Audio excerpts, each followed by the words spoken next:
Hello and welcome to the Anomaly Project, the show that looks at all aspects of the paranormal and anomalous world. I'm Marcus Lowth, and joining me as does every week is a legend that is Steve Mera. Now, Steve, we're going to be talking UFOs again today, maybe taking a little bit of a step backwards further than people might think. Well, no, I look, can't get enough of the UFO subject, or should we say UAP now, which is a new Mhm. terminology.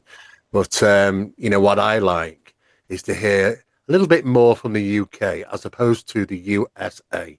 I mean, everything's just coming out of the USA these days, and you know what? People tend to forget. We've UK's got a rich history in UFOs, so it's always a pleasure to talk to a British ufologist and author and researcher into this subject, So I'm looking forward to this actually. I'm Yeah, surprised. absolutely. Second that. So, our guest this evening is UFO researcher, investigator, and author Nigel Watson. So, first of all, Nigel, thank you for joining us. I really appreciate it. How are you doing, friend? Yeah, I'm good. Yeah, very Excellent. rainy here in Plymouth. Right. Same here. Same here, same here. So all in the same conditions. Nigel, look, we started speaking a little bit before we came on air about people think of UFOs and they tend to think about Roswell in the 50s and onward. But Yeah. these things have been happening for decades, for centuries earlier. So we were speaking about the airship sightings before we came on air. So I wonder if that's a good place to start. I think what were these all about? Because they were happening in California, all right across America, Mm. England, New Zealand. What can you tell us about that, my friend? Yeah, I got interested in them through articles in Flying Saucer Review. I think about late 60s, early 70s. Carl Grove Mm. uh, produced a catalogue of 1909 cases.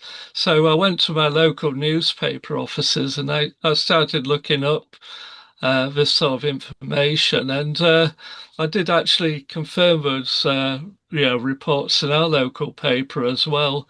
And I also got into contact with somebody called Granville Oldroyd, who lived in Lancashire. And he did a massive amount of research in newspapers and the Public Record Office. And he was a very sort of busy sort of newspaper researcher. And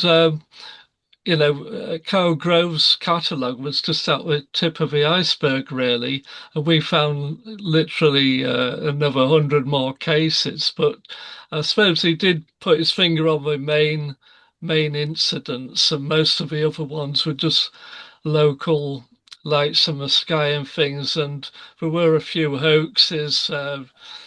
Boys sending up kites with candles attached to the tails of them and balloons and the odd hoax or whatever. But the most prominent one was on Confilly Mountain where um, a Punch and Judy man called Mr. Lethbridge was walking over the mountain with his handcart and saw a sort of landed balloon with its basket on the ground.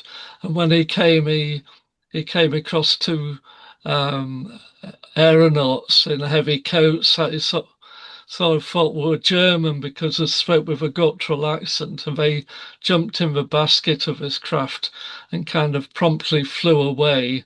And I think they had like two electric lights on them.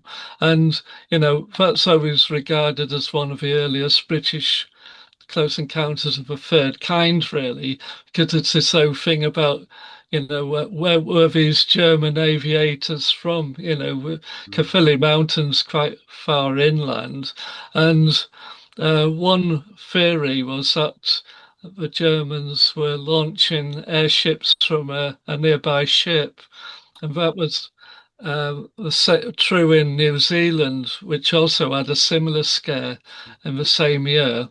And they thought, the Germans were launching airships from nearby ships. And it's funny, there's that kind of rumor with the current drone and UAP stories. People have come up with the idea that they're being launched, offshore. And so the Lethbridge case is probably one of the best, but there were quite a lot of other sightings of, a craft, cigar-shaped craft and lights, and some people thought there was sort of a basket beneath the ship and pilots and things like that. But the stories uh, were mainly taken up by newspapers like the Daily Mail because they wanted to promote fear of Germany. Everyone thought these were German spycraft, searching out the land before they invade Britain. And in a way, newspapers like the Mail were willing to promote these stories to get more interest in protecting our airspace. The Aerial Navigation Act came into force fairly quickly after these sightings, and there's also a need to build anti-aircraft guns. Before then, there's no need to really elevate the guns much higher to fire at things because they normally, fired artillery shells at things on the ground. Now we had to fire at things in the sky, so you needed a bit of new technology to deal with the other aerial technology, really.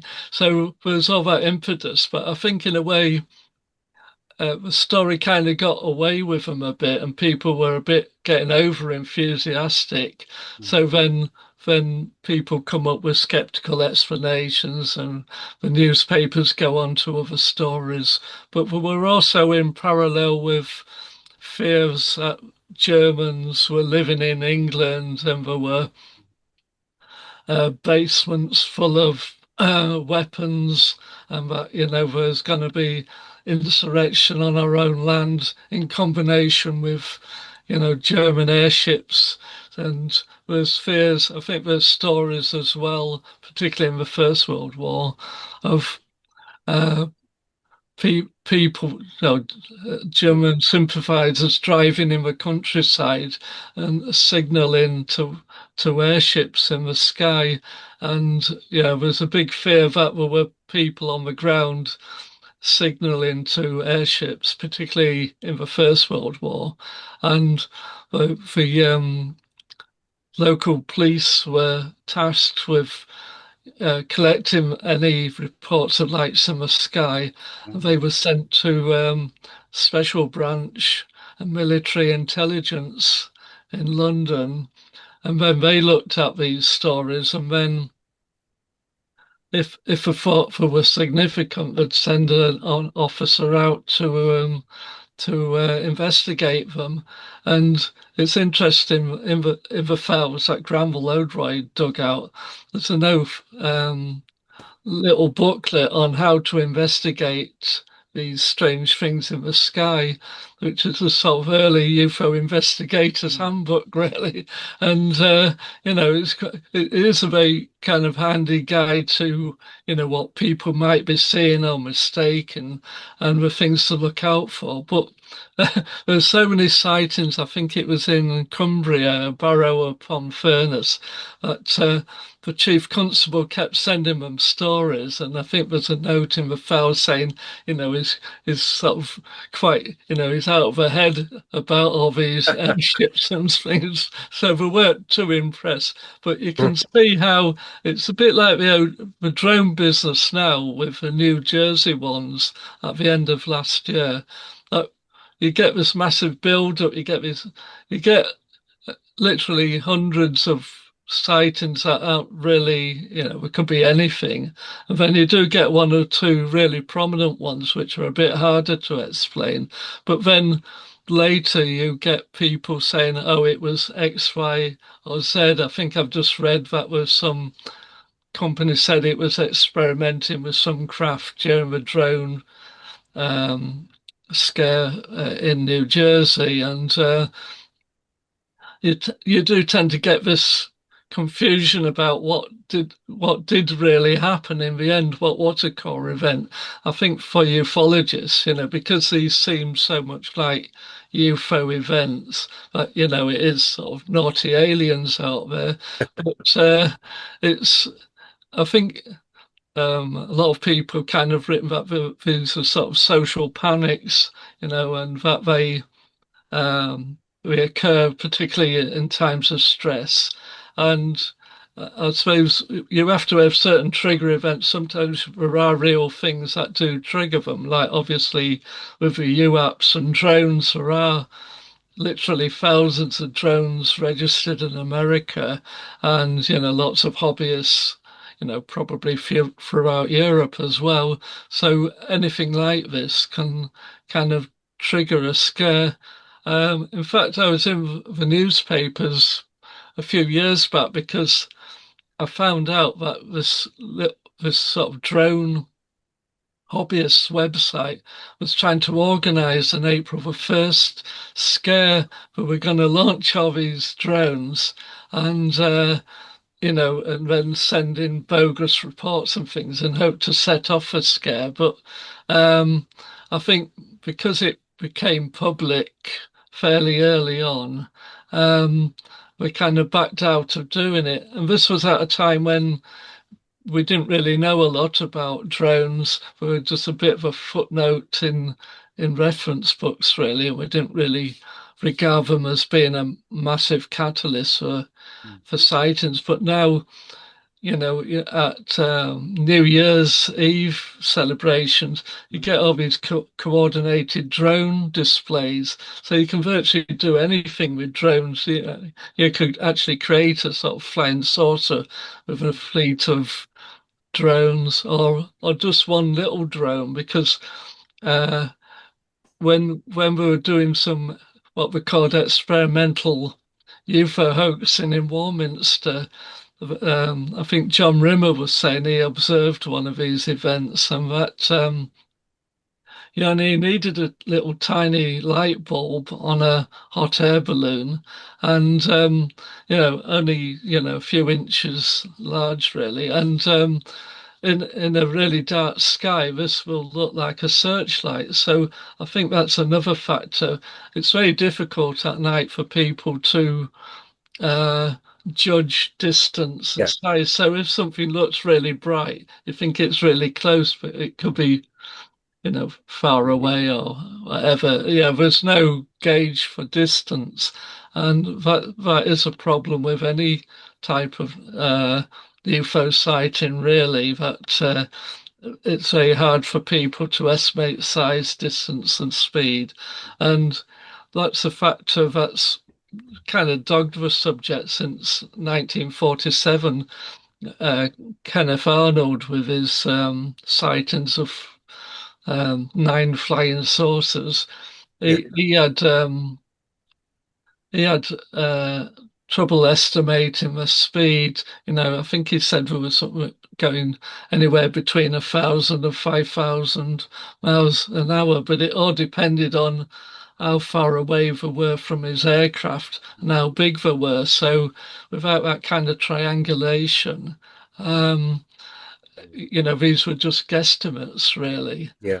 And that was another problem with the 1909 scare. A lot of people saw probably Venus, and people would collect and look at Venus. And I think you get this crowd effect where, when a crowd of people start looking at something, there's something called the autokinetic effect. So if you stare at a stationary light in an ambiguous environment, your brain will start making it move because it can't really cope with that stimuli.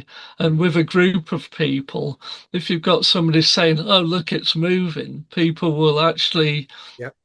Go along with what everybody else is saying they're seeing. So Yeah. this is something that's been done in psychological experiments just in a room, but you could see how it could actually happen, say on Cradle Hill in Warminster, or or in cities where people are in fear of German invasion and we're reading all the headlines about, German Zeppelins and how marvelous they were.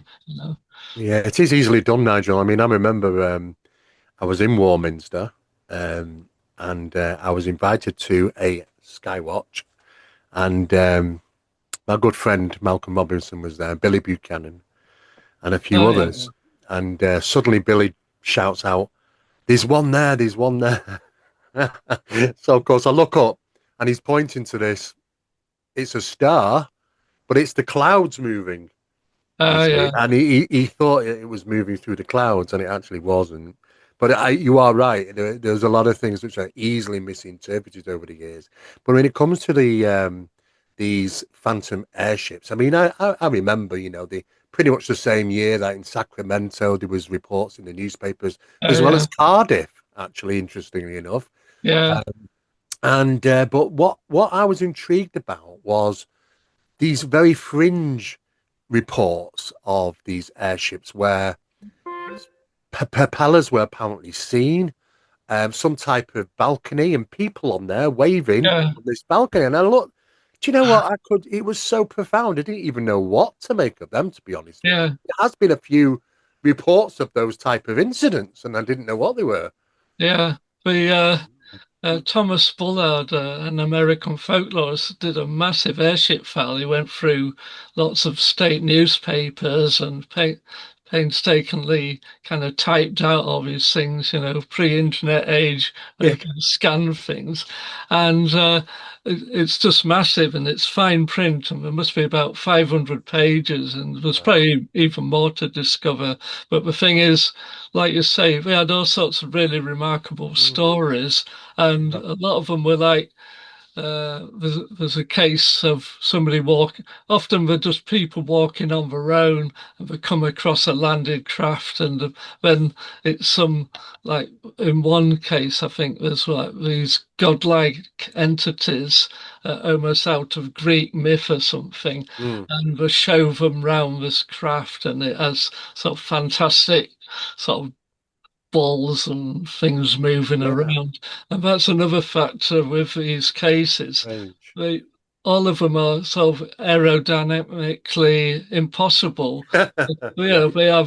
They have wings, they have rotors, they have propellers, for I mean, you know, clearly some of these didn't look like they could take off the ground. It looked yeah, like something like out the Nautilus submarine. It was yeah, metal with girders and yeah, rivets and things. It looked like it was made from tank like metal, yeah, and it had about six little propellers that was supposed to hold yeah. it in the air. It But was it quite it was comical. There were some it's bizarre descriptions. I mean, Nigel, can I just ask you then off the back of that? Because, as you say, there were some bizarre stories, including time travelers was one that I've read about before, which all is right. bizarre too. But some people, some researchers, should I say, have pointed to not secret societies in terms of Freemasons, but secret societies of engineers who were working on experimental craft. Mhm. And some Yeah, of the accounts detail that they were very human-like. There was nothing alien about them. mm, Certainly, sometimes there was accents, like you say, German or European or whatever.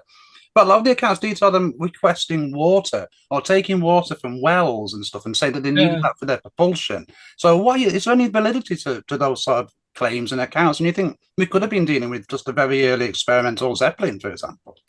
Yeah, yeah. I think some researchers have said there could be something, actual craft. I think even Peter Rogerson, it was Mm, quite, into psychological and sociological explanations. He seemed to side with the idea that there perhaps was one or two inventors actually experimenting with real craft, which is possible. But mm, the kind of abilities of most of these craft reported in the newspapers, were too remarkable to have been something Yeah. uh, by an inventor at that time. And I think perhaps, there could have been just balloons as well, mm, mm, like that sort of thing, rather than something that you could propel in terms of being a dirigible and Yeah. or an airship dirigible, and heavier than aircraft were even around then. So it wasn't an aircraft, it was some sort of lighter than air Mm. aircraft. But the thing is, so there is that element to it, and the storytelling elements are quite interesting because um, some of them do compare to old legends from Britain of anchors coming down from. coming down from the sky and sailors coming. The old Yeah. story in Magonia, where they said the strangers come down from a sky ship, and but I think there were parallels with the American airship waves that we did mention in the newspapers, but that's probably because we were putting words into people's mouths and copying those ideas. So you've got that kind of transmission of ideas. Plus, um, Jules Verne had brought out a book called Clipper in the Clouds, not just about parallel with a scare as well. Mm. There, the very beginning of the book has stories of newspapers reporting this, not this object in the sky that was piloted um, by a secret inventor. So you got to think, that might have had an impact on people or on newspaper Yeah, editors and sure. writers. So there's that kind of Yeah, contamination really. But I still think they're great the way for write up a lot of these stories are very entertaining and yeah. like the Aurora, Texas case where the Mm. craft was meant to have crashed into Proctor's farm, into his windmill. Mm. Um, that's a story that's resonant with today with, Roswell and other crash cases.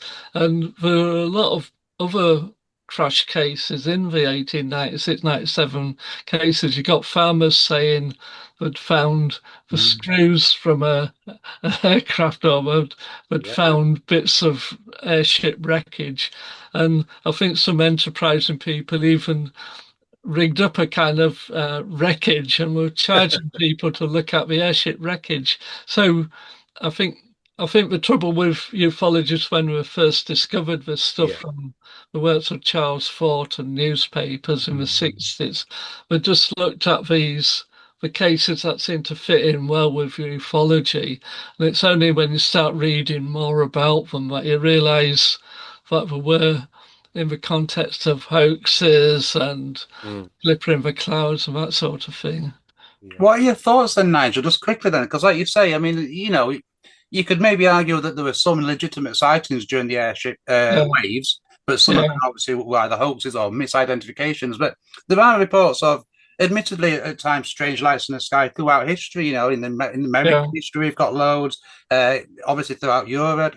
One from Russia comes to mind in 1663, I think it was.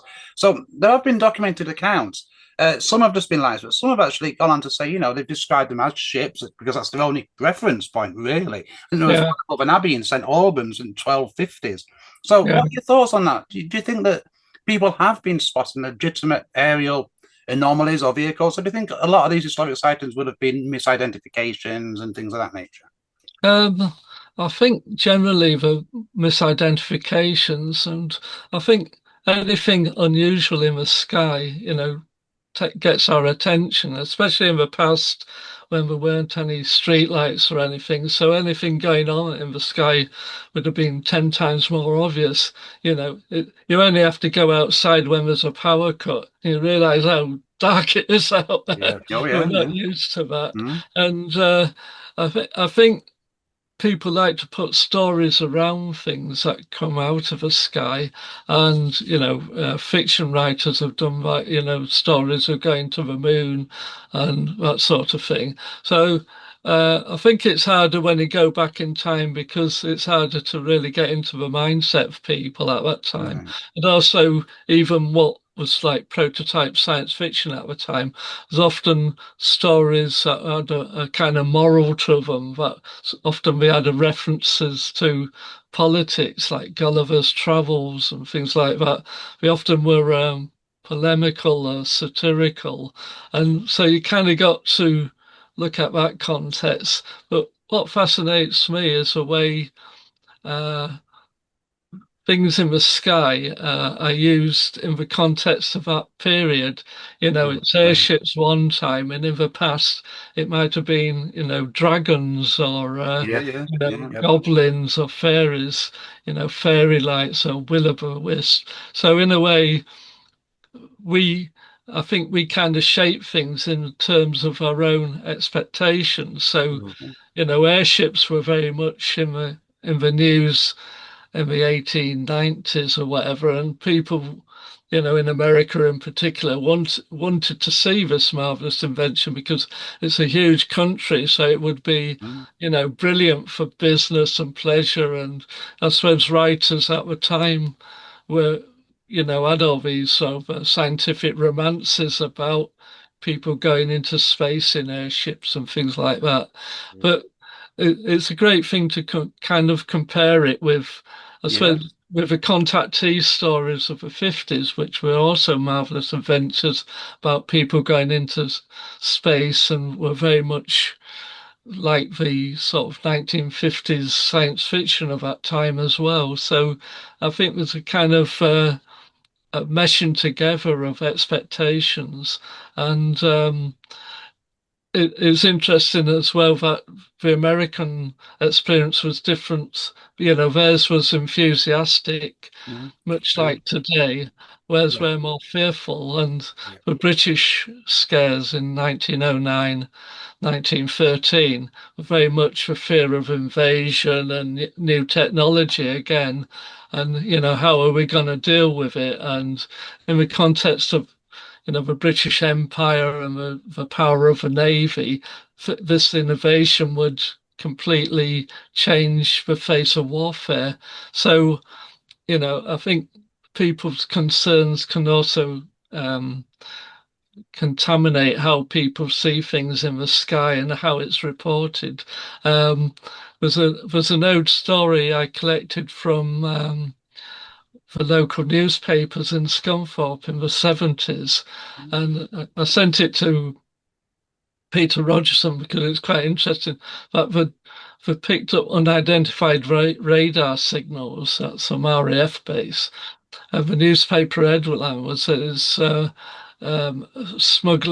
smuggling illegal immigrants, and in another context, it would have been, flying saucers spotted on radar. So there again, it's like this old drone business. Yeah. It's almost like kicked off the old UFO scare. Really, it's oh, are they just other modern inventions, or are they, foreign technology being experimented with? Or then you've got the people in Congress talking about, the five observables, Yeah, or yeah, yeah. Yes. Yeah. which often multiply into seven observables or They whatever. really do. Yeah, absolutely. I mean, it did, it's forever changing. I mean, the UAP hearings, I have to say, for many people, it's been rather frustrating.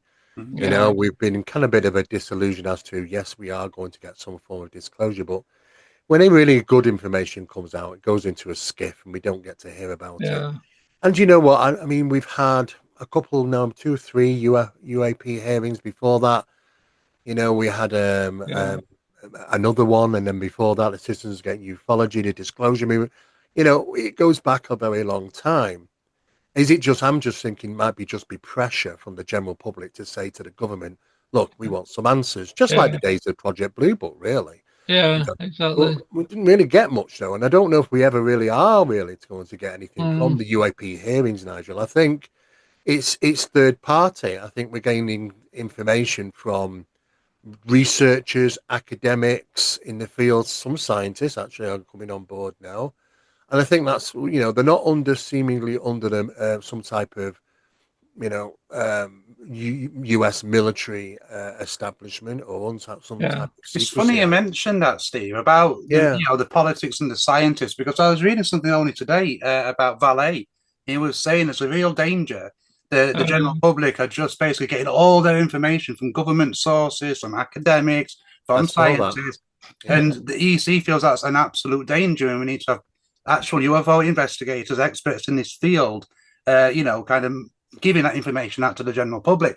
Um, Before I get your thoughts on that, Nigel, just going back quickly to earlier UFO sightings, when because we're speaking about, is this new technology? Is there something we need to be afraid of? Is this the Germans? The Foo Fighter sightings, what do you make of those then? In that context, you think, because the soldiers, the pilots, they really were thinking this is the Germans, and the German pilots, unbeknown to them, were thinking there's that same thing about the Allies.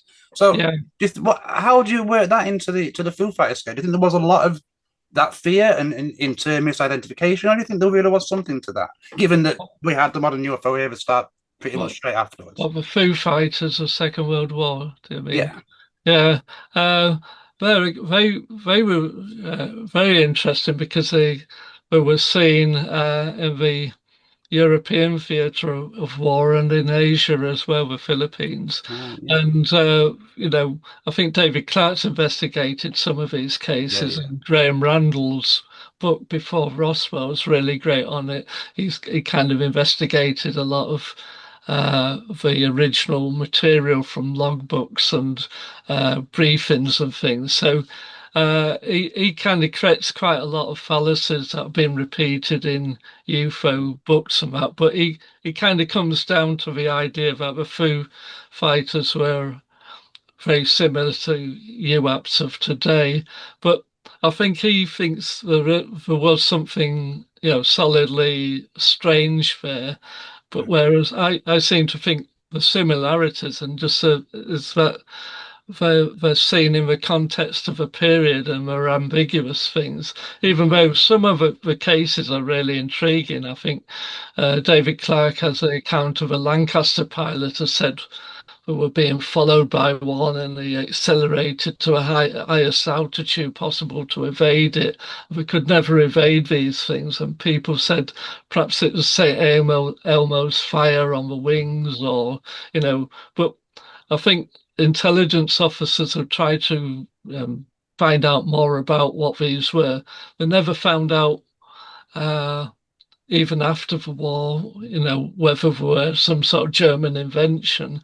And I think another thing is that they never did any harm to the aircraft. So if there were a secret weapon, or a useless secret weapon, so in a way, they kind of thought, oh, but I suppose one explanation is that all these pilots were fearing for their lives every minute of a mission, and sheer exhaustion could have caused them to misinterpret things, and perhaps because other pilots had reported these things. If somebody mentions, oh, I saw a pink elephant down there, they say, no, oh, I'm not going to see a pink elephant. Then, it's like saying Yeah, that I don't think about pink elephants, but Right, yeah. that's, now yeah, it's not going to get out of your mind, is it? So yeah. I think there's that element to it where, there was a lot of stress going on. And also it's interesting that the RAF pilots saw these things before the American pilots. And I think the British had different names for them, like candle lights and things like that. Right, yeah, yeah. Yeah, Graham Randall mentions the different yeah. names were called, whereas Foo Fighter seems to have been the It's the one that stuck, isn't it? Foo yeah, Fighters. It's Mm. a. I mean, everybody seems to know that yeah, terminology, ufology. I think and it's interesting that even in modern day, yeah, we still do get some balls of light. Oh, yeah. yeah, Sometimes they're not. Sometimes they're dark in color, which is yeah. interesting because I'll come to a point in a second. But seem to be following aircraft, commercial aircraft. Even there's video footage from military aircraft at air shows and things where Oh these yeah. things have been seen. So it seems like that hasn't quite seemingly disappeared, this phenomenon. But it is interesting because if you actually look at some of the old photographs, military photographs of Foo Fighters, sometimes they are a ball or seemingly spherical shaped, Mm. which is dark. And then sometimes they're illuminated in this brightness.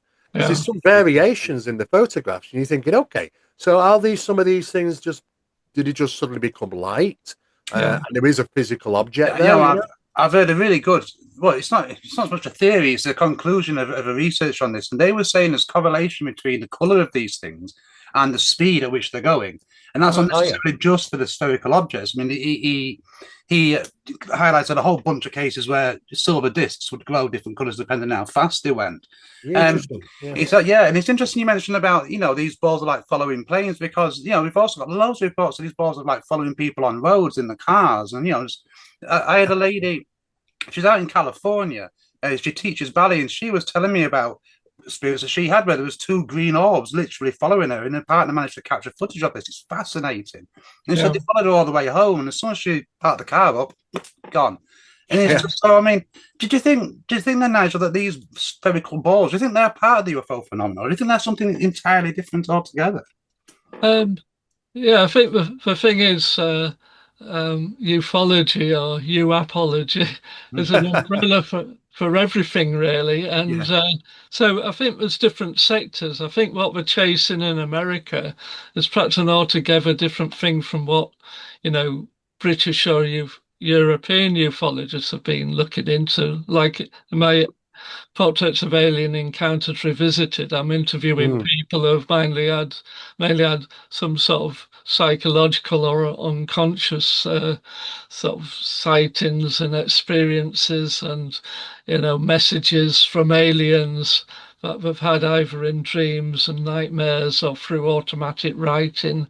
And these are almost like some of them are more like prototype alien abduction incidents, or what people might call sleep paralysis or Mm. fantasy proneness, that sort of Yes. thing. So that's an area that's kind of ignored in the American situation, although they have brought in the idea that UAPs do interface with humans and physical equipment. So there's this whole thing about Skinwalker Ranch and Yes. the hitchhiker effect. Mm. The sort of aliens kind of follow you, or you get all this, which is, uh, a no different area. But with the balls of light, it's interesting that there used to be a popular theory about the geophysical causes of balls of light, Yes. tectonic plates Yeah. grinding together to create, Mm. sort of static electricity of Yeah. That's ties, like ties the, plasma yeah, type Mm. things. and Yeah. and that and that God helmet was created, where if you put it on it, you'd see all these different things, and perhaps I suppose the implication was it might trigger an alien abduction, and Yeah. that's Yeah. the British Project Condign, where they one of the conclusions was that the rarest events could be plasma balls that might trigger people to have alien abduction experiences, or Mm. might affect machinery. And it does mention the fact that they did kind of look into whether the Russians or other foreign powers might be researching this to use it to kind of weaponize plasma or anything, but nothing really came of that. And I think at the end of the day, it was just a good excuse to kind of wind up the old MOD desk. And Well, yeah. but I think we got rid of it so that we had no more Nick Popes, but that's another thing Yeah. altogether. Yeah. Yeah. Absolutely. Totally I agree. know, yeah. Steve, there's plenty to get into right there. I mean, like you say, the orbs following tectonic. I mean, we see that with volcanoes as well, so there's a Oh connection yeah, there. I Do yeah. mean, Yeah. what are your Earthquake thoughts on that? lights. Yeah. Earth-like phenomena. I mean, earthquake lights. Mm, I'm good mm, friends with Paul Davero, so I've been looked at his yeah, research over the okay, years, and it's quite interesting. You cannot rule out the fact that there are geophysical yeah, phenomena which takes place, which might have a more earthly explanation. But then I think we also have something else as well. I think we kind of, and I think it's very difficult to ascertain what we're actually looking at. Like Nigel said, a light in the sky can be pretty much anything, really, mm, mm, but it could also constitute as phenomena because we seem to have a lot more what seems to be intelligent light phenomena classed as UAP now than yeah, structured craft seen. I mean, we do go through phases where, we go through like, oh yes, there was lots of saucer type craft seen throughout the UK for certain years.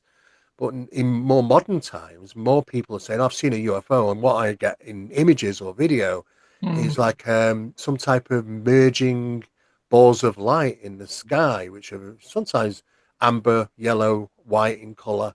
They disappear, reappear, they multiply, but they seemingly, from what people are saying, act intelligently. yeah, Disappear when aircraft are around and then reappear and things like that.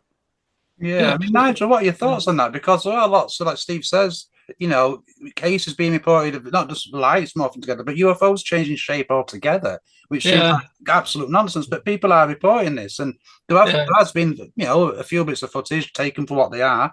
What are your thoughts on that? And have you come across any of that sort of stuff in your research? Well, the actual objects changing shape, because I suppose over over time, the shapes of UFOs have changed. Mm. Late 90s, there's all this flood of triangular craft and Yes. Phoenix lights. But I mean, Um, like literally but, changing shape in but, front of but somebody's eyes, yeah, that kind of because thing. changing shape seems to be more like there's something more fluid going on. Yeah, exactly. Yeah. Um, so that's a bit more some sort of natural phenomenon going on. It's very difficult to know, It the is. circumstances. And I think that's a problem with eyewitness testimony, really, where a lot of people mistake these Oh, yes. Skylink thing, Yeah. and rocket launchers leave a kind of spiral thing in the Yes. sky. That's right. And I've had people ringing me up saying, there's a UFO over so and so, and it's just searchlights. Mm, mm, When we're opening a new club or something, we have a searchlights and that. But some people are really convinced there's UFOs flying around, and it's just um, The just one lights. searchlight going across different clouds, and it can look like lots of Yeah, different lights, yeah. really. it is. And I think a few years back we had the old orange orange fleets of lights, which were mainly Chinese That's lanterns. right. They And were that went through a spate as well. yeah, Chinese. They well, were being sold in all these shops, all these yeah, £1 shops. You could go and yeah, buy them. Oh, Yeah, you still they see were yeah. them. everywhere. We had a We've got a hotel up the road, and I think they launched some for a celebration. And I saw a sort of fleet of about six of them flying. So, Mm. but they are very eerie because Oh they're yeah. bright. There's no Yeah. sound, and when you see something in the sky like that, that's completely different. It does have you can feel why people believe. Even if they've just seen the moon, Yes. so they can misinterpret it if they're not. And often, if you do say to people it was a moon or it was Chinese lantern, they say, "No, I know the difference between that and the moon or whatever." Well, And yeah, but I think that's a problem, isn't it? it Because really it's is. hard to explain to people what they say because they want to believe they have seen something unusual. And in a way, I think well, you just as well let people, if that's their opinion, you're not going to change it, so let them get No. on with it. But in a way, as in Portraits of Alien Encounters Revisited, it's Mm. like often people see a ball of light and then it triggers other incidents and memories. And a lot of people uh, remember as a child seeing balls of light in their bedroom or Mm. playing with these things. Uri Geller in a recent 40 Times mentions that sort of childhood incidents that sort of Yeah. started off his psychic life.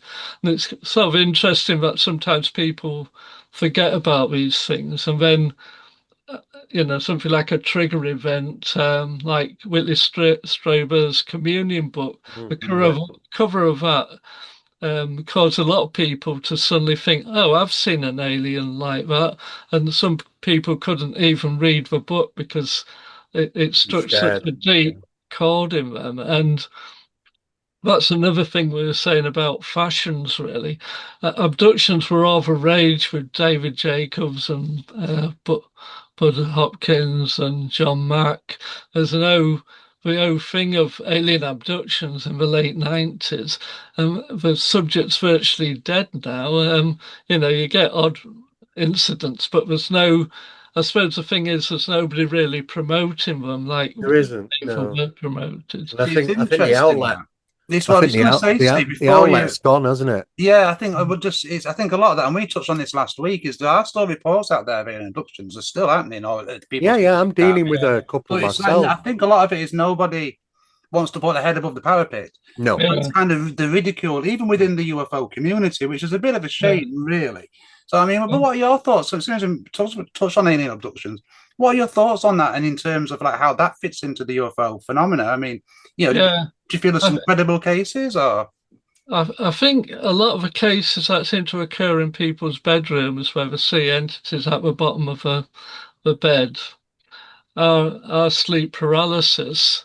And, if you read a lot of the literature, I think I read something earlier today and somebody said they saw entities at the bottom of the bed. I think they sort of thought they were angels rather than aliens. But this is another thing that's gone through, goes back into the history of mankind, really, that these things have occurred. But the type of things people see at the end of a bed, it can be a witch or a monster or a creature. I actually knew somebody in the early 70s, and a couple of occasions he saw floating heads above his chest. And these things happen in the stage between going to sleep or waking up. Yeah. And often, you're paralyzed. So your physiological body is incapable of being moved, but your brain it hasn't got out of sleep mode, and it's not got into Yeah. Yeah.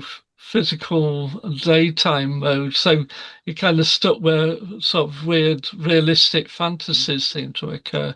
But I think alien abductions uh, can be perhaps explained by that. And you got quite a few stories of people saying, oh, when said they were on Mars or being abducted, they were actually sleeping next to them and never left the room.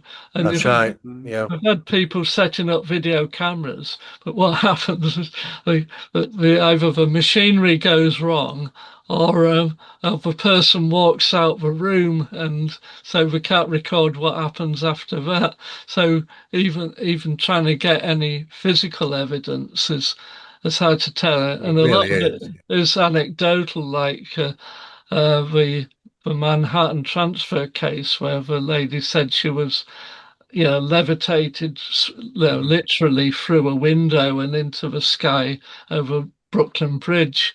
Uh, some people believe that case, but these Yeah. cases where people are levitated through bricks or windows and things like that, It sounds more like a spiritual experience yeah, and than also a yeah, physical one, doesn't it? yeah, Mm. some yeah, and also I think with Bud Hopkins, uh, he kind of she latched onto Bud Hopkins because he wanted stories like this, and he wrote Witness that promotes a case, but it got more and more incredible, really. And Mm. so-called the UN General Secretary was also supposed to be a witness, but that's never been tracked down. And they said there was a power cut at the time, but there's no real evidence of that. I don't think Bud Hopkins really wanted to find out the reality of these things. And I think somebody was saying to him, why doesn't he report this case to the police? Because the witness said she was kidnapped by these people to try and stop her telling her story or whatever, and saying, Yeah. "Oh, why don't you report it to the police?" But he didn't, because in a way he probably knew it wasn't real, Yeah, I mean, there are so many cases like this, Nigel, from all over the world where we end up just walking a very thin line, trying to decide the authenticity of these cases, Mm. And sometimes things come up and you go, "Oh, okay, that's interesting," and then other things come up and you go, "Well, that kind of discredits it a little Yeah. bit," and you end up just for years just walking on that line, cannot make your mind up on it, Well, and well, and that case is you're absolutely Just, right. A lot of just, people are kind of don't know yeah, what to make of it. just to mention that case, I think it's Linda. I forget the lady's surname, but I know Fortean. exactly. Yeah, I know you're yeah, referring to. And there's a piece of footage of Bud Hopkins actually, where he's almost chastising her, rightly so, saying, if you've got new information, you need to tell me this, Linda, and you can't yeah, be springing things on me. And I think you're right that he was almost taken in yeah, on that one case. And I think, like you said, I think that was a case of somebody. Yeah. And it's going to lead Which, into the next question in a minute. Actually, have somebody like kind of either telling the truth and then elaborating afterwards, I or just think, going outright for the hoax. But I what are your think, thoughts on that? Because Adamski was accused of that, wasn't it? That he had the yeah, original great experience and just fabricated everything else through a need for yeah, wanting attention. So yeah. that plays into it. Um, well, the Georgia Dempsey case, is a sort of most famous contactee, and he met Hawthorne in the desert, but the witnesses were at a distance and were all a group of friends of his, so they Yeah. would kind of support his testimony anyway. And his story kind of got more incredible, and if you Mm, read the books where he had flights and he meets Jesus and mm. that sort of thing, they just get more incredible. And also the technology over time, it's got all levers and dials. It's terrible, isn't it? I know. Yeah, Yeah, it's like really cheap science fiction of a period, or really. from a film of that period. So Okay. it's not really credible on that level. Like if he said, "Oh, we have these flat screen TVs and Yeah, yeah. or a mouse or Yeah, something," fair it would enough. be more. Yeah, Absolutely. There's people quite a never. number of them, isn't there? There's a Yeah, number of these, you know, cases from all over the world. You know, the yeah, Switzerland cases that happened, and of course, when we look at them now with yeah, 21st century eyes, we can go, Mm, mm. okay, yeah, they're yeah. a bit very questionable, and we have to do that. You have to, yeah. But at I the same think. time, though, there's some very interesting cases worldwide. You Yeah, look at the aerial school incident in oh Zimbabwe, yeah, which John Matt looked into, yeah, absolutely profound. West Hall UFO incident in Australia, which also was a school. Yeah. yeah, You know, there were these, and there has been a few of these yeah. around the UK. I came across one All in uh, right. in Reddish and Stockport in the 1974, where a craft apparently came down in a field. People saw this strange craft, and the gentleman in question, it came out of the craft though, had long hair, kind of a goatee beard, All so right. one silver suit, silver boots, was collecting soil samples before he disappeared and then went off in his craft. But it was very well documented. And when you come across Mm. those things and you That's a think new one, even that. to yourself, you know, how can you have police officers report things? Tony Dodd had his own experience, as we know. Oh yeah, Oh, yeah, yeah. It's Mm. very strange, that there's some evidence to support, yes, something really profound is going on, but then yeah, there's also these other incidents, and you just think, yeah, I'll just put that aside for now.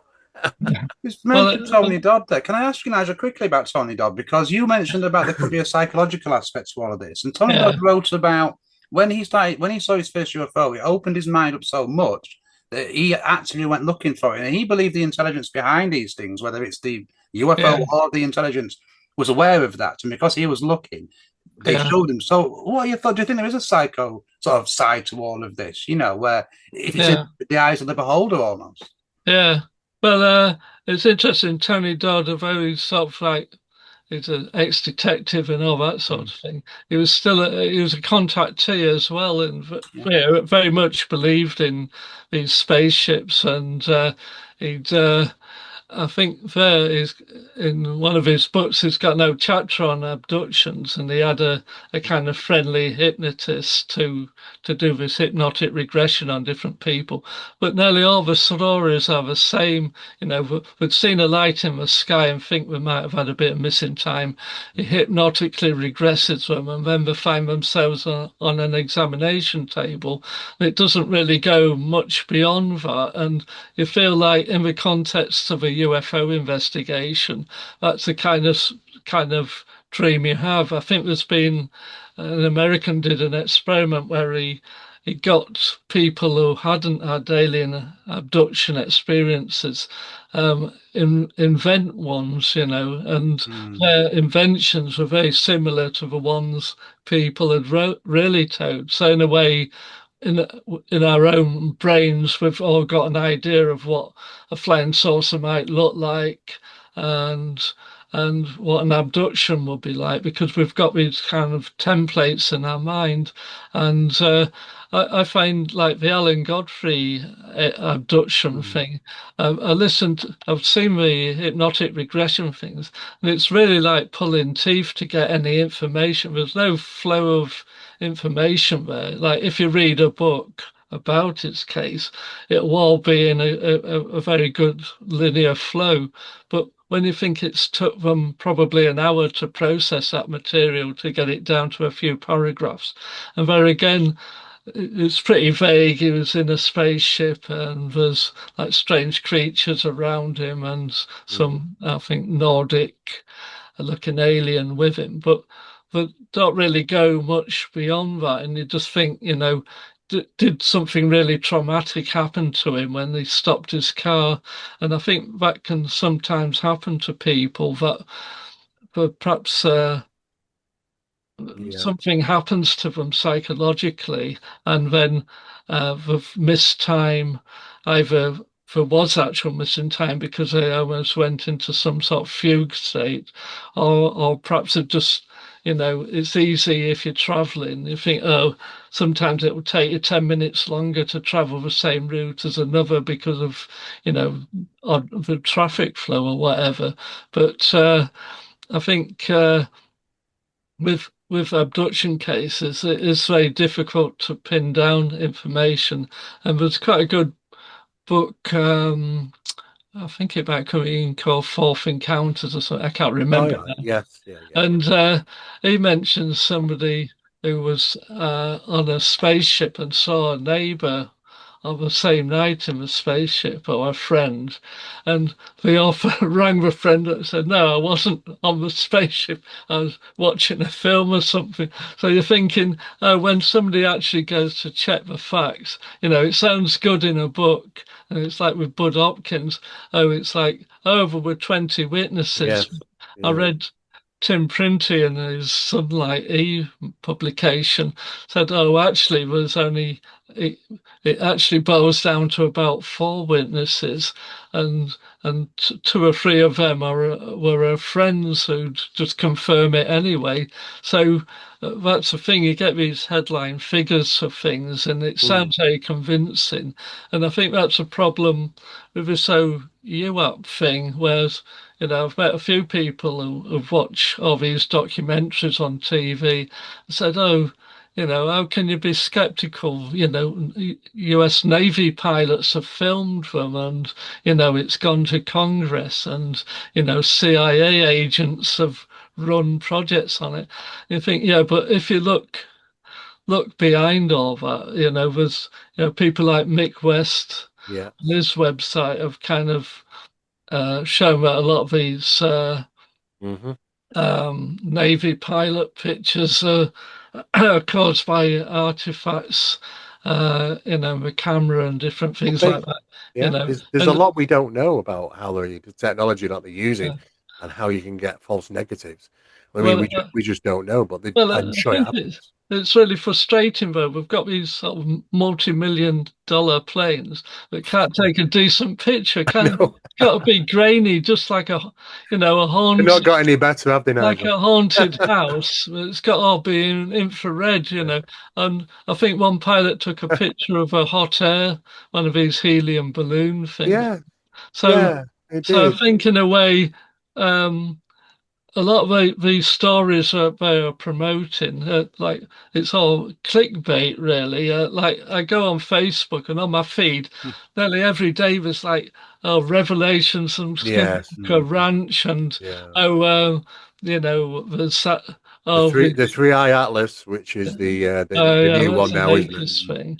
And I Yeah. think Stephen Greer's saying in 72 hours there's going to be a massive disclosure.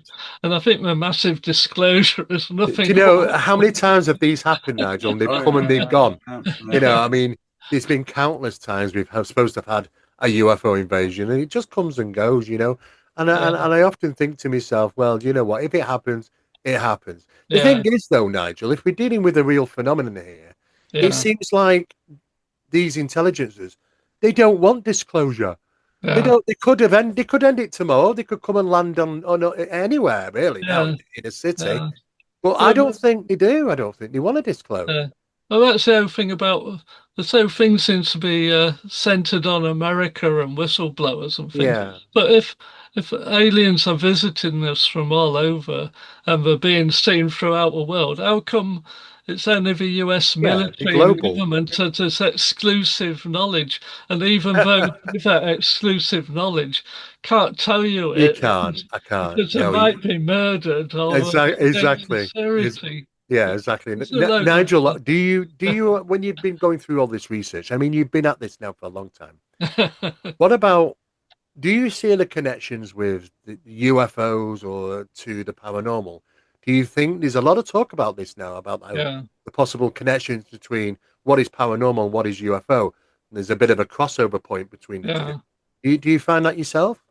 yeah. In my book, I mentioned that a lot of the people I interviewed, often they only reported a UFO because I was a ufologist. But when you get talking to them, then they, will say, "Oh yeah, I've had quite a few different strange coincidences since then," Yeah. or "Oh, I've had poltergeist activity," or Poltergeist. Yeah. that seems to be, or Mm. sometimes they see a UFO and then they get a sort of telepathic messages Yeah. from aliens. In my book, there's a lady in it who'd seen a UFO years ago, and then a few years later, she saw a really strange man in France who she seemed to think was some sort of alien person because it didn't seem to look or act, Yeah. in the context of where she was.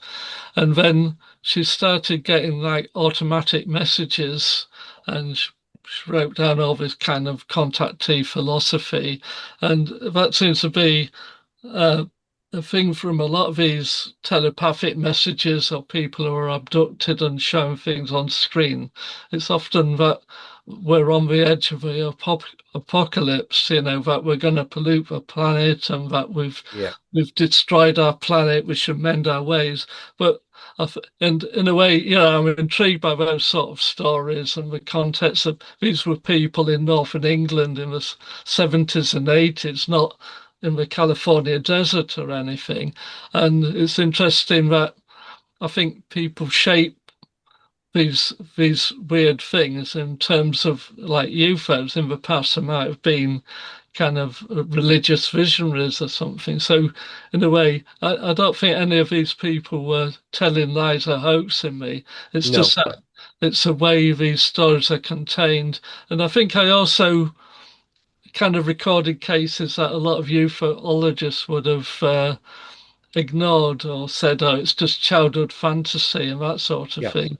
But I think, well, if it's just a childhood fantasy, why is it framed in that way rather than another way? I mentioned the Liverpool leprechauns, and there's Yes. that scare in Yeah. '64 of these kids have seen all these Yeah. leprechauns, or well, they didn't. Uh, a lot of them didn't actually see any leprechauns, but it was a cause of riotous activity, really, Yeah. and and that kind of spread to Kirby as well. And there was a few sort of childhood panics surrounding leprechauns, and I think in Glasgow it's like vampire creatures. Oh, vampire creatures. Yeah, Yeah. and Witchcraft, vampires, all sorts yeah. of things that can Yeah, Glasgow. and I think children are very open to that, things like Mhm. messing with Ouija boards and letting Yeah. spirits. But I think, in a way, it's probably a good entry point into how the human mind works and that how children are open to these things. So I think, Yeah. you can't just dismiss them. I think it's like, I suppose in my book, it's more in terms of just recording what people told me in their own words, really, and not to, I wasn't trying to promote any idea that, Mm. these are spaceships or these are, paranormal entities. And I think Yeah. that's a problem with myself, really. I'm a kind of optimistic skeptic. I'd like Well, I to think that's a find, good thing to be, right? No, I yeah. think that's the best way But to it, be, it Nigel. it doesn't sound good though, It because doesn't sound good, but I mean, you know what? You cannot. Obviously, you got to try not to be biased when you're talking to yeah, people, you're interviewing people. You've got to be open-minded, but yeah, you've still got to be objective at the end of the day because yeah, you are right. People do make mistakes. It could be that these people do actually believe they've seen something strange.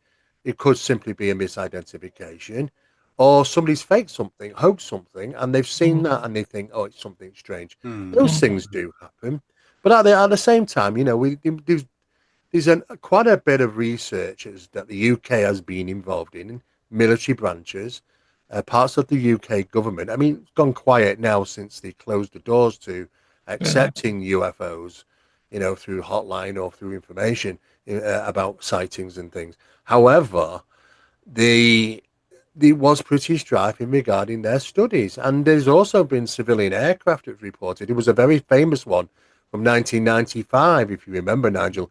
It was a civilian aircraft coming into land at Manchester Airport, Yeah. oh yeah, and it buzzed right by them. From France. And then there was also a Leeds UFO incident as well. So there's been some quite 98. significant military and civilian things in the UK, but yeah, it doesn't get that explosive, No, information out across the world, unlike the US. The US is yeah, it goes everywhere.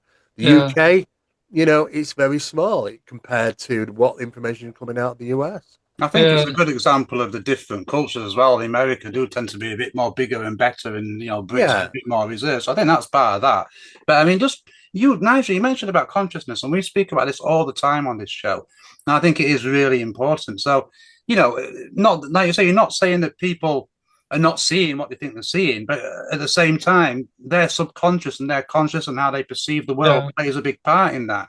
You yeah, mentioned about children being more open to this.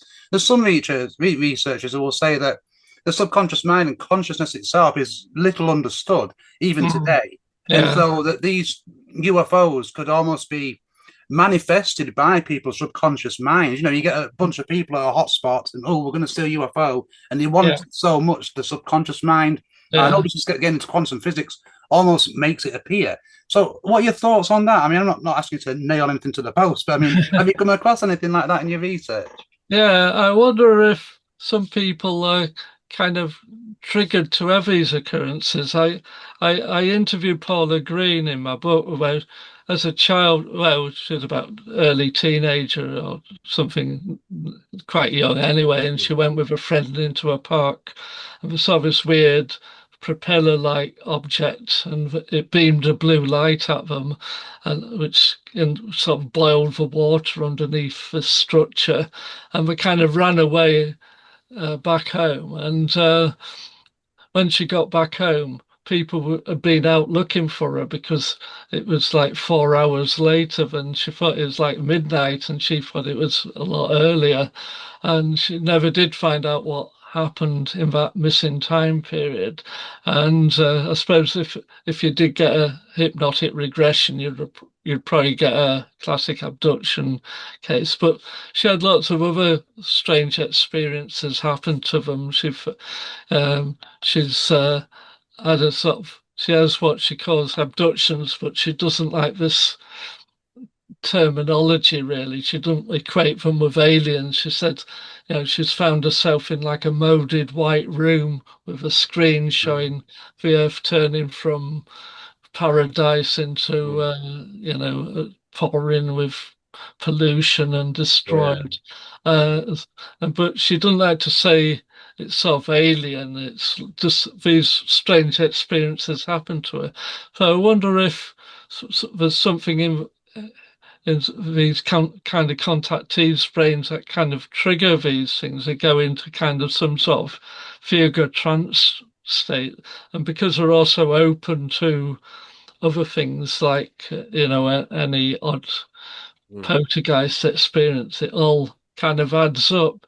I think, yeah, when I was doing my book, I found out there's quite a lot of odd coincidences, but you can sort of explain them. But if you, I think, if you've got a kind of UFO frame of mind, everything becomes, oh, the aliens cause that, or yeah, that that that event happened because it is some sort of thing, and it puts you at the center stage. Really, you're the it hero does. of the show, and I think some people have used their contact with aliens to get across messages that wouldn't get as being Joe Blogs, really, And Yeah, I suppose you could say all these ex-CIA people have become famous by selling stories that the public's willing to gobble up and they make all these TV series. But, if you had all this solid evidence that the government's hiding all this thing, why is the government letting them make all these TV programs that are shown to millions of people? Surely you'd get proper scientists and peer-reviewed material. Scientists would love to have all this material. Instead, they go off and make TV programs and it's write money, books like it's innuendo, entertainment. you know? True. You're absolutely true. And that's the problem because, I do know when it comes to sort of these television shows, is that yes, the icing gets added on the cake because it's got to be entertainment. I Yeah, mean, the truth of it, if you're looking for UFOs and you want yeah, to kind of capture things and research things, sometimes it's pretty mundane, isn't it, Nigel? I mean, yeah, you could be in a yeah, place and nothing happens, nothing's yeah, seen. you're not going to make a good TV show out of that, really. Yeah. So Well, you know, it's funny. I I went to London and was interviewed like all day for this TV series. It's been out a while now, all right. but I probably spoke for a good 4 or 5 hours or something. I did a morning session and the afternoon session, and we did. I think we did 6 episodes, and and I'm in about 10 seconds saying, "Oh yeah, Dave, Oh, John Mack was a famous Yeah, the famous exact abduction same research." thing. And that's the only clip they used. And we have this clip of somebody in the bed, and oh yeah. it's like the sheets rise or something. Oh right. And I said, it's probably a product of trick photography, like it was perhaps a balloon or something, a fakery. Yeah. He never included that. And I said, I suppose I was a bit skeptical on some things, but the thing is, I don't think I'm very presentable on I won't say that. TV either. You've So got to I be. wouldn't say that at all. No, I mean, the No, I exact know. same thing happened to me, to be perfectly honest with you. I travelled all the way down to Rendlesham Forest, and it's a good 5 hour journey for me. yeah, And literally spent 3, 4, 5 hours with a Dutch film crew, and they literally used 90 seconds of it. yeah. And we filmed that at the very start. So I could Yeah. have gone home straight away.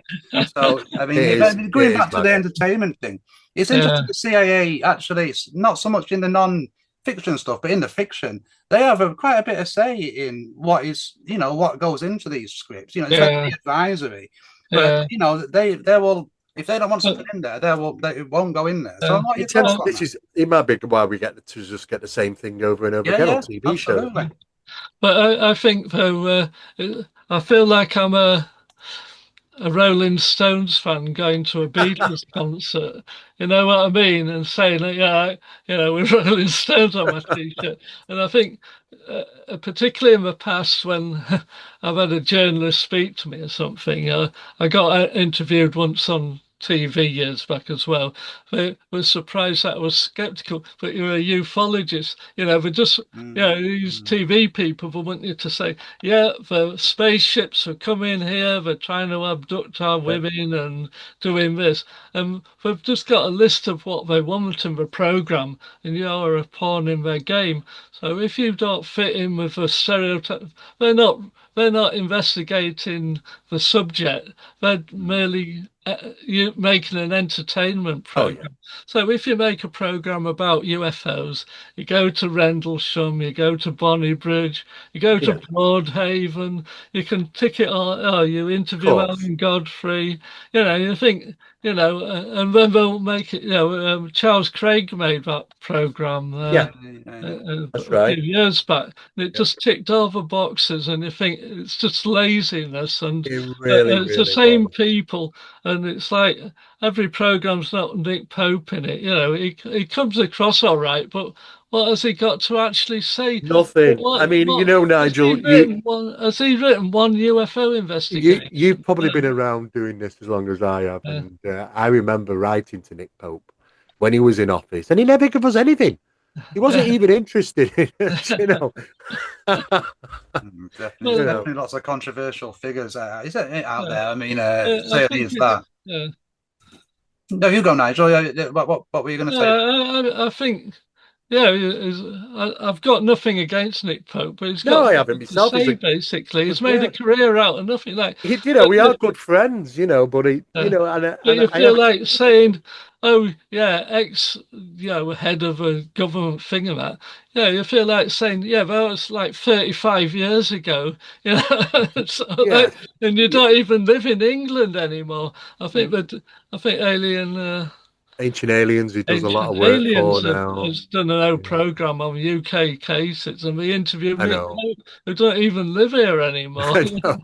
I know. This Mm. is it's the entertainment side of ufology, and Yeah, we're always going to be battling that, always. yeah, But Yeah. there is, I do believe, a serious side to this. Some people do have traumatic experiences, yeah, and there are some profound experiences that have taken place in the UK, very well-known ones, where nobody's really ever found a decent, rational Mm. explanation for them. yeah, And the last thing I was told from Nick was that that the UK still are interested in the subject of UFOs, but they've yeah, kind of handed it over to the US. and Yeah. when things are of interest, there's certain parties from the UK that go to the US and they're part of these meetings. Yeah. That's what I've been told. I don't know if that's true. I mean, we in Well, the old days we talked of DI-55 and this yeah. special agencies, part of the UK government, which investigate. Room Yeah. 801, I think that was actually, yeah. Who's doing that Yeah. now? I don't know if even anything is officially Yeah. investigated in the UK anymore. To be honest, But I think you need some department which should have some knowledge of a subject, especially you would with think the so. threat from drones and things. Yeah, I yeah, think there should be a department that should be also aware of the psychological and sociological effects of these things. You know, like the airship scares. You sure. think you should be able to acknowledge that if if you present if information's presented in certain ways, it can cause obvious sightings and Yeah. panic. You Mm. know, I don't think it'd be the panic in the scale of like the War of the Awesome No, no. Worlds and Yeah, War yeah. of the World. I think people would be prepared for an alien invasion unless they're really nasty. You know? What are you going to do at that point? I mean, Nigel, we're going to have to let you go in a bit, but I think Yeah, a good place to kind of wrap this up would be kind of really where we started. Not with the history, but we kind of touched on UFO disclosure, and I said we'd come back to it. So we've all said it's a bit of a horse and pony show. It's dangling yeah, carrots. So I think everybody in the UFO community can agree with that. But where do you think they move forward with this, and how do you think they move forward with this? Because if we assume they're not going to disclose, if we assume there yeah, is something for them to disclose, and they're not going to do that, then yeah. how do they maneuver themselves out of the position they're in right now, which is basically with everybody chomping at the bit for information? Yeah, yeah, I think it's dragged on a bit. It's been Mm. since like 2017. Yeah, That was that New York newspaper thing. So Yeah. we've had, several years now of this disclosure business, and even now people are coming out. We've got a few hours to go or weeks and that.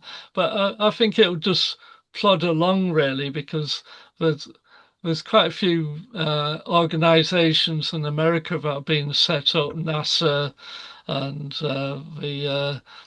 all these other projects that are being there to study it. But I think it'll just end up like Project Blue Book, where yeah, they yeah. What say, you said, we've had Steve. thousands of sightings, we can't explain, a fraction of them, and then they'll say, oh, but what can we do with them? I think although he's a great publicist, Ivy Loeb, is in a way Oh, yeah. is trying to at least use a bit of science to study these things. But I think for kind of headline grabbing, and it's same with Elizondo, is Yeah. not even trying to study it. They're going on all these bloody world tours or whatever they are, You and know. I don't Yeah. know how. Ancient aliens can do road tours through America and get thousands of people. Like I went to Warminster's uh, anniversary thing a few Yes. weeks ago. Yeah. There was like 100 people, but it's nothing like. Uh, No, no, it isn't. It isn't. it's not like these big festivals at Roswell or No. Shag Harbor or the Mothman No, it's thing. they And do things in a big style in the yeah, US, Oh and of yeah. course I've lectured at the Warminster for Steve Wills was there and yeah, Oh other yeah. people.